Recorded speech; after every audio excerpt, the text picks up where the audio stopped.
substitution cipher. Kita menggantikan satu unit teks biasa dengan satu unit teks yang lain. Tengok video dia sekejap. Welcome to Group. To illustrate how block ciphers work, let's consider a game commonly found on the back of cereal boxes. It reads. Jadi untuk mengelakkan kesilapan yang berlaku nanti, sebaiknya awak buat kotak lah. Yang atas ni untuk plain text. Atas awak baca pun nanti tengok Yang atas ni untuk plain text. Plain text dia tak berubah. A sampai Z. A sampai Z dia berapa? 26. Yang bawah ni ialah cipher text. Okey? Jadi bergantung pada soalan. Kalau dia nak plain text, awak kena tengok atas lah. Kalau dia nak cipher text, tengok bawah. Okey?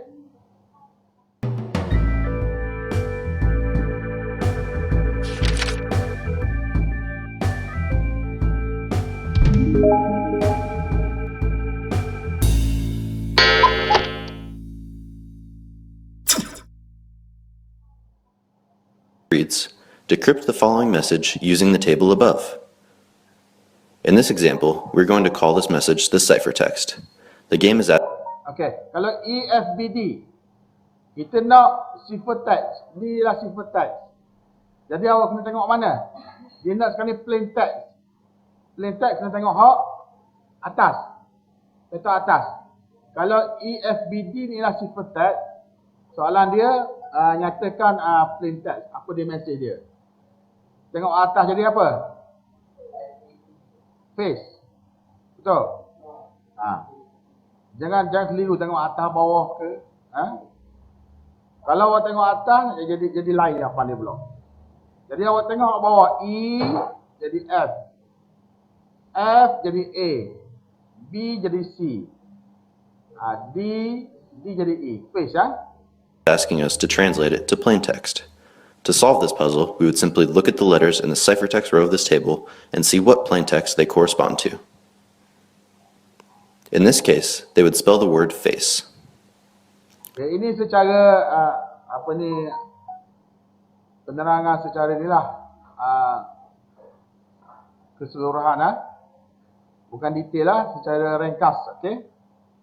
Tengok apa yang dia masukkan dengan substitution cipher. Dia menggantikan satu unit teks biasa dengan satu unit teks yang lain.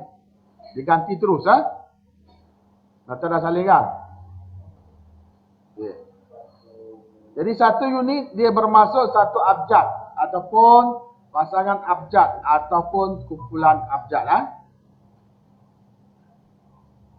Apa yang dia masukkan dengan satu unit tu? Okey. Ini ialah jenis substitution yang paling mudah. Mono. Dia sebut alphabetic. Substitution ialah jenis substitution cipher yang paling mudah. Okey? Dia ada 3. Sekarang ni kategori dia ada 3. Jadi proses penyulitan dia dilakukan dengan menggantikan setiap abjad teks dengan abjad yang lain. Plain text tu kita ganti dengan abjad yang lain. Okey. Jadi kategori dia jenis substitution cipher yang pertama ialah atbash. Yang ni salin. Yang ni awak tak salin itu. Yang ni daripada yang reverse cipher tadi cikgu pindah di sini nota dia. Jadi dia ada 3 jenis lah nanti Yang pertama atbash namanya. Okey. Tambah nota ni Jadi mesej disulitkan dengan menggunakan abjad yang telah disongsangkan. Disongsang abjad. Atbash ni Okey, atbash namanya. Kita sulitkan mesej disulitkan dengan menggunakan abjad yang telah disongsangkan Okey. Songsangan dilakukan berdasarkan abjad A, Z. Plain text A, cipher Z dia bermula dengan Z. Plain text B dia akan bermula dengan Y. Dia songsang berdasarkan abjad A sampai Z. Tengok contoh. Satu. Contoh dia. Okey. Sosangan dia daripada A hingga Z lah. Jadi yang atas, petak atas ni ialah plain text. Petak bawah ni ialah cipher text. A jadi Z, B jadi Y, C jadi X, D jadi W, X jadi E jadi V. Ni yang ni siapa tak faham yang ni? Ditukar je. Diterbalikkan. Diterbalikkan Contoh plain text hari ini balik awal. Cuba awak cari cipher text dia. Jadi awak akan tengok baris yang kedua. Awak kena tulis yang baris yang kedua, baris untuk cipher text. Okey. Jadi H daripada plain text awak tukar jadi S. Okey. Cuba tulis jawapan dia. Dapat dah? Dia buat dah kan ni kan? Okey. Tengok jawapan dia.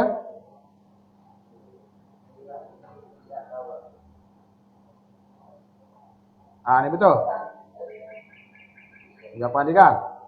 Betul Ini jenis substitution cipher yang pertama, atbash Dia sosangan keseluruhan abjad A dengan Z Dia buat sosangan saja. Soalan ni boleh keluar ni dalam bahagian B. Dia akan keluar dalam bahagian B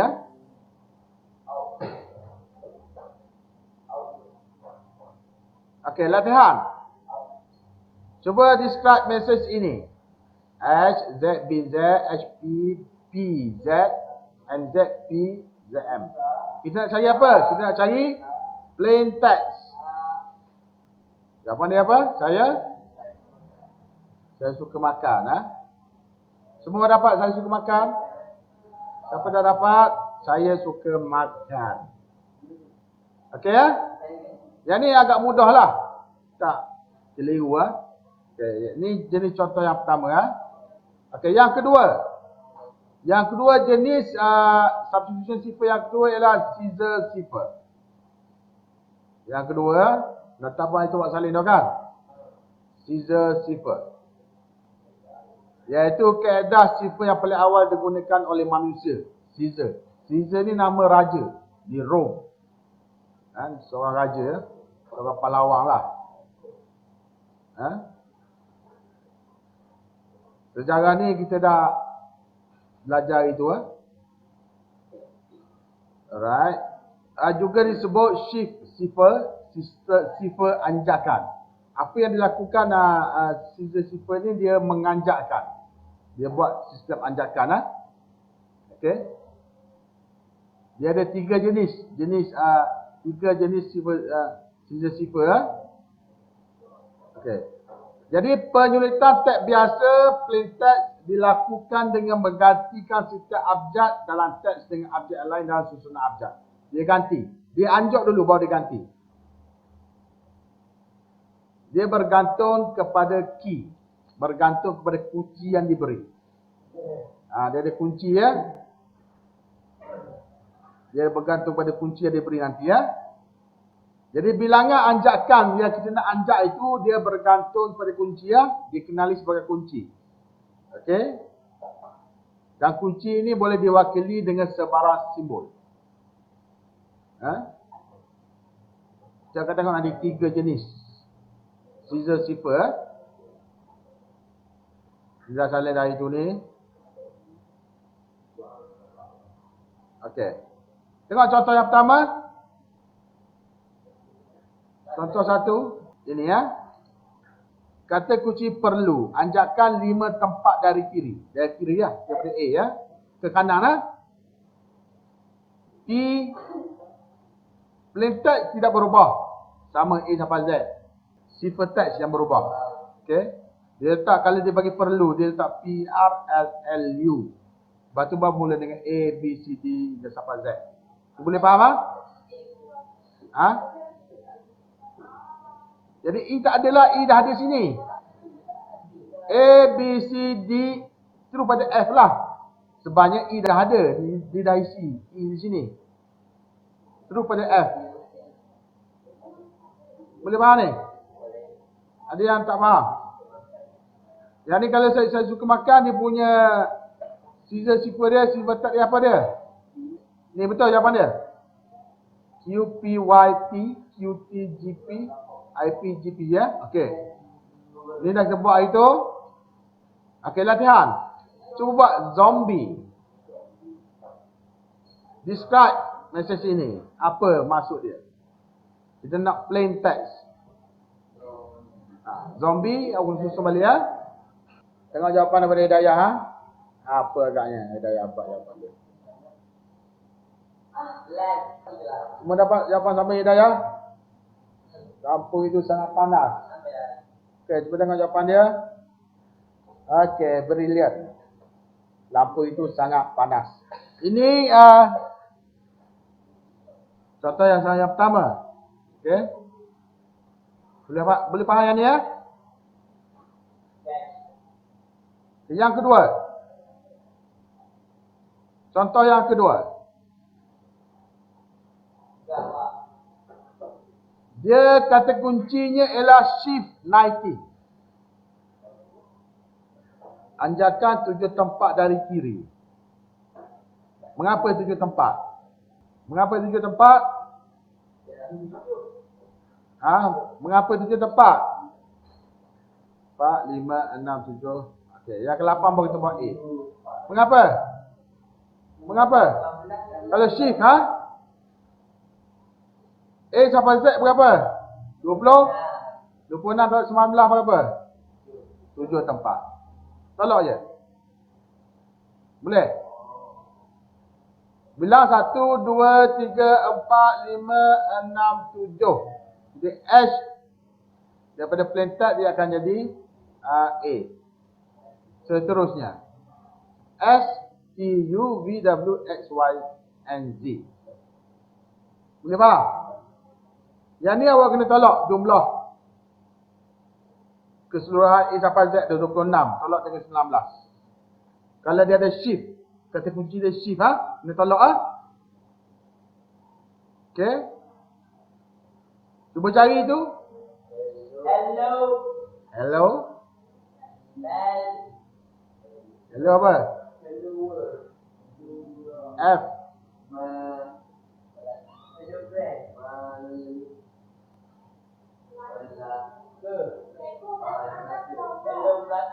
Hello Melaka.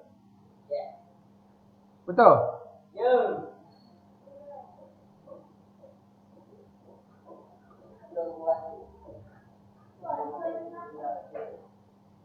Kamilah, apa jawapan dia? Hello Melaka. Okey. Hello Melaka. Boleh ya? Okey.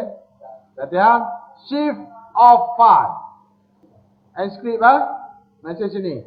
Siapa ketua kelas awak? Okey, kita nak seorang nanti. Tak ada makna sifat teks tu tidak ada makna.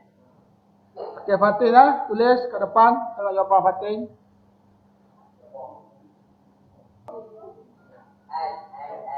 Dapat lain ke? Sama? Sama? Okey. Tu jawapan dia. Dapat lain salah ke tu? Tukar mana? Tengok sifat teks lah. Ganti dengan sifat teks. Okey, dapat jawapan sama Jawapan sama jawapan dia.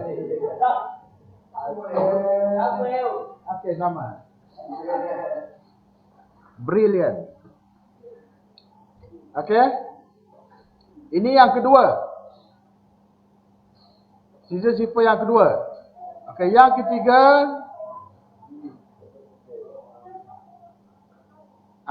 Satu lagi. Simpan sifar tak mak. Yang contoh yang ketiga. Satu lagi. Kata kunci 7. Yang ni yang tadi shift. Shift orang tahu 26. 7 ni mudah je lah. Cuba jadikan dia nombor 8 sebagai A.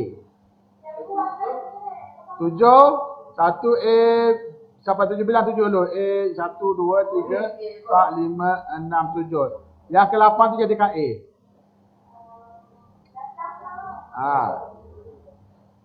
Boleh faham ni? Dia nombor. Yang pertama tadi songsangan A sampai Z. Yang kedua shift. Yang ketiga kata kunci dia bagi nombor je. Sama jugalah cara dia. Jangan keliru sikit shift tu. Sebab awak kena tolak dengan jumlah A sampai Z. Saya suka ASK. Apa sifat teks dia?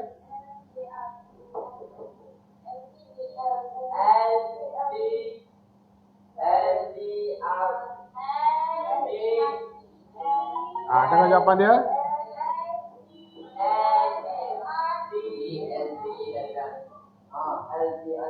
LTRT. Betul ha? Okey, ini mudah ya kan? Okey, latihan dia. Cuba kata kunci 3. 3 saja kata kunci dia. Describe message ini. Apa message dia? Dia nak plain text. 3. Maksudnya huruf yang keempat jadikan A. Turun bawah jadi A. Okey, dengar jawapan daripada Ridwan lah. Okey ya. Jawapan dia jumpa di kantin ha. Okey. Habis lah berkenaan dengan sifar. Okey, seterusnya pick, pen, sifar ha. Kategori yang ketiga. Tulis tak? Tulis ya. Kategori yang ketiga sambung. Pick, pen, sifar. Dan yang ketiga ialah pick, pen, sifar. Okey, tengok yang ketiga. Tulis ya. Pick, pen, sifar ni dia dikategorikan sebagai substitution sifar geometri. Dia tukar huruf kepada bentuk geometri yang mudah. Dia atbash kita balikkan A sampai Z. Scissor sifar. Scissor sifar macam mana? Scissor sifar. Dia tukar dengan teks lain kan. Sama ada dia bagi key. Ingat tak? Dia bagi key kan. Shift ataupun nombor dari 3 scissor sifar. Dan yang keempat ialah pick pen pick pen sifar.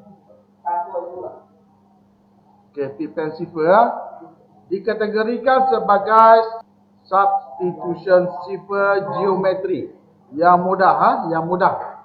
Jadi setiap abjad digantikan dengan simbol grafik. Untuk pick pen sifar ni dia tukar huruf-huruf itu dengan simbol grafik. Contoh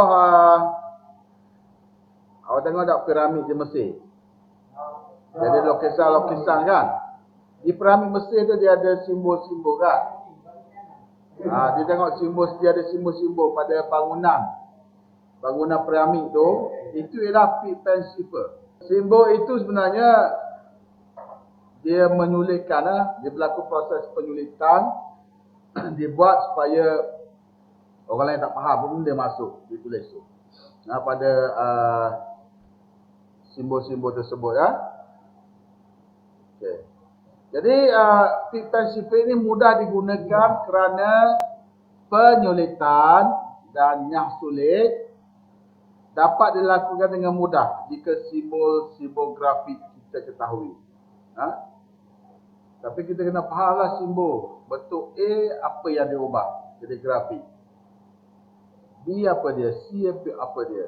Jadi jika kita faham simbol-simbol grafik tersebut, kita tahu A simbol macam mana, B simbol macam mana, dia akan jadi mudah sahaja untuk kita melakukan nyah sulit.